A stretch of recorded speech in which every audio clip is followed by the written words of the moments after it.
નમસ્તે કિસાન મિત્રો, હું Mitul Patel Grotech Agri Science Research Private લિમિટેડમાંથી આવું છું. આજે આપણે બોરસદ તાલુકાના નિસરાયા ગામે આવ્યા છીએ. ત્યાં એક આપણા પ્રગતિશીલ ખેડૂતે ગ્રોટેક કંપનીની કીટ વાપરી છે કેળાની અંદર. તો આપણે એમનો અભિપ્રાય જાણીએ કે એમને કેળામાં વાપર્યા પછી કેવો અનુભવ થયા છે અને કેવા રિઝલ્ટ મળ્યા. શું નામ છે તમારું? રોહન પટેલ. રોહનભાઈ પટેલ. તમે આ કીટ કેટલા ટાઈમ પહેલા વાપરી હતી? કીટ મેં 2 વખત વાપરી છે. હા, પહેલા 3 મહિનાની સ્ટેજની કીટ હતી ત્યારે, હા. અને પછી 6 મહિનાની હતી ત્યારે. તો વાપર્યા પછી તમને કેવા રિઝલ્ટ મળ્યા? વાપર્યા પછી 10-12 દિવસ પછી એનું રિઝલ્ટ દેખાય છે. હા. એમાં એનો થડનો વિકાસથી માંડી જો થડનો અને બધું વિકાસ પ્રોપર થાય છે. હા, અને અત્યારે કેળની સાઈઝ જોઈ લો તમે. આ કેળાની સાઈઝ બી સારી છે. કેળાની લેન્થ સારી છે અને ઓછામાં ઓછું એનું વજન 35 કિલોની આજુબાજુ હશે. 35 કિલો. અંદર કેટલી લૂમો હશે અંદર આમાં?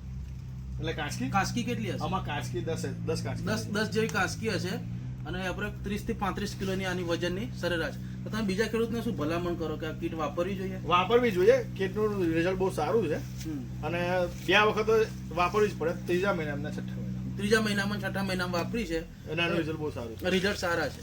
નમસ્તે.